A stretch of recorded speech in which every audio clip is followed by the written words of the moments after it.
I took you off track. That's all right. So, I mean, anyway, after Jesse and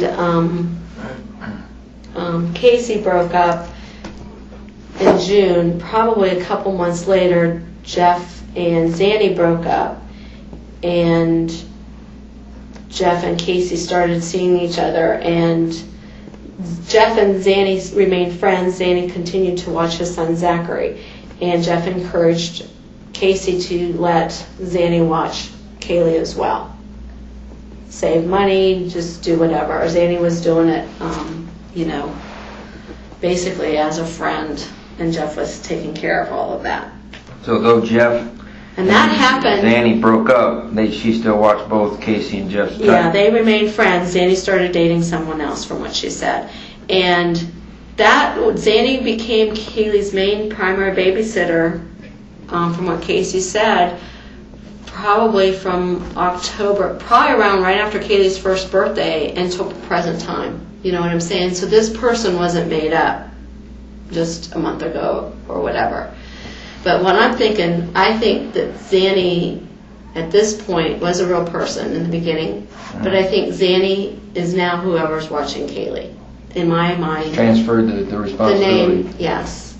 So I think she refers to. I believe. Do you think we're spinning our wheels looking for a Zanny? I'm not sure, but I have two theories, and I'll share that with you. I think Zanny could either be Amy or Jesse at this point. Which we're going to need another hour after we're done to go into, because I only have 20 minutes. I'm here for 20 more years. I know, but I might have to do it. We might have to do it because we do have to get to that other thing. We have commitment. Okay. But I would real quick then on this sit thing here and finish telling you all this stuff. Do we on this week here? This like the conference week. Do you ever get on the phone? Oh, I got That's you. all right. Sorry. Do you remember? See, this is the thing. I talk to her every day. I talk to her every day. Every day you talk to the baby. Or No, I didn't. I stopped talking to Kaylee. The last day I talked to Kaylee was the 15th. I did not have a conversation with Kaylee after that. And what time was the last conversation? You remember? With Casey? No, Kaylee. Sometime on the 15th when we put her to bed. Okay, all right. Now, George had a conversation with her in the morning, because she was there in the morning, had breakfast, did the normal stuff. No time here, though? Nope, none at all. Okay. And that was, every time her and I would talk, that Katie wasn't with her or something, there was something going on. That's why I think she's fabricated this whole story, so that she would justify to me why I couldn't talk to Kaylee. Because she knew that if it wasn't a reasonable thing, then I would say, where the hell are you? And I'm coming to pick Kaylee up because something's wrong. So, just like if she doesn't come home with the baby that night and you knew she was staying with her boyfriend. Or if she was, and that's why I think she stayed with Tony during this time, because if she called Annie and stayed with her for a month, Annie would say, where the hell's Kaylee and why aren't you at home? Or any of her close friends. Tony, I believe, is someone, from what I found out now, is someone she just met very recently.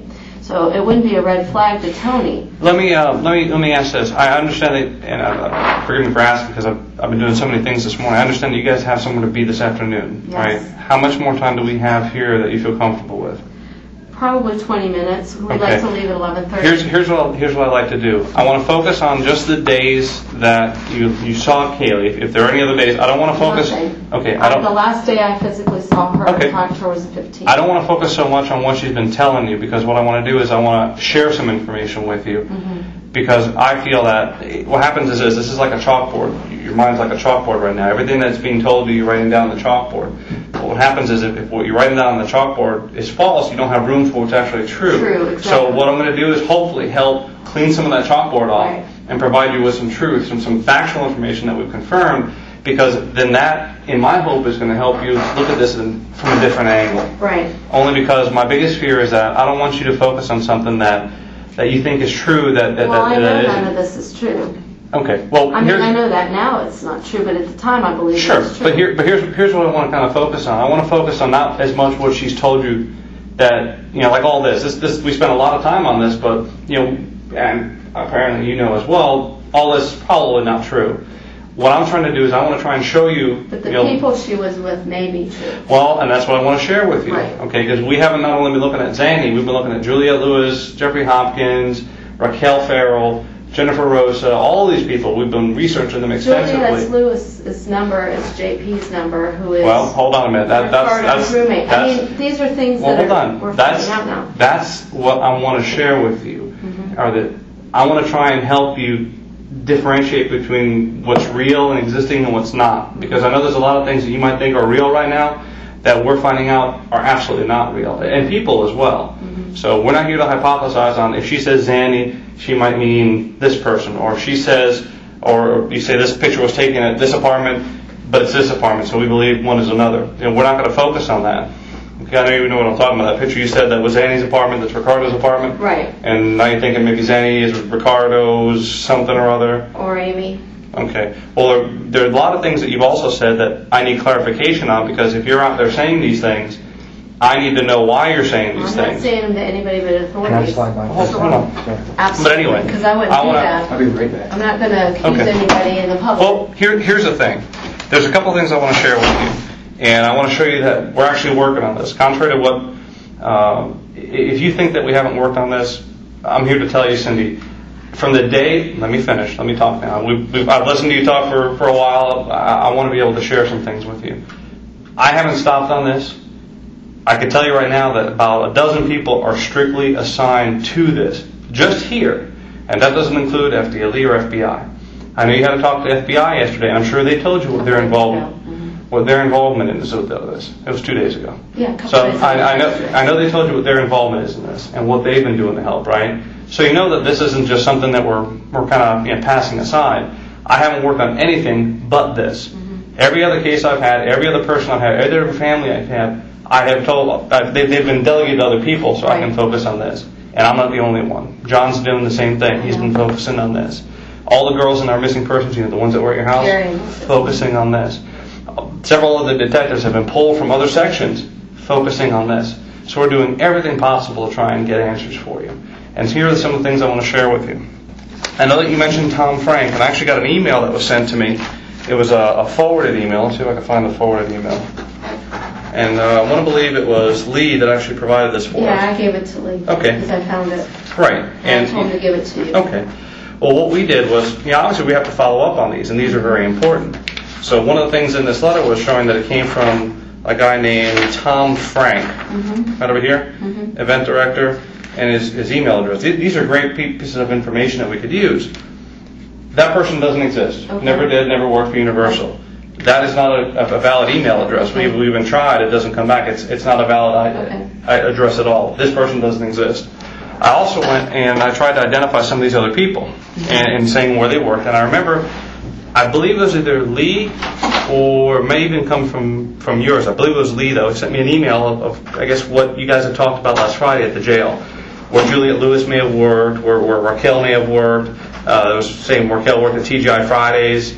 Juliette Lewis worked at Universal. We even went back to check Casey Anthony at Color Vision, because I know Color Vision took over from Kodak. And a very, very blanket statement. What we found out is Jeff Hopkins, Juliette Lewis never worked for EIS, Event Imaging Solutions, which is the Kodak company that was taken over by Color Vision. So we know that wasn't true. We did a wage and hour check on Casey to see the last time she actually worked, and it shows the first quarter of 2006, which was with, I think, just as Color Vision took over Kodak. We also checked with Color Vision to verify.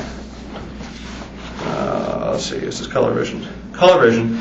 And they say that Casey, Jeffrey, Juliette never worked for the Color Vision. And this is coming from their HR director.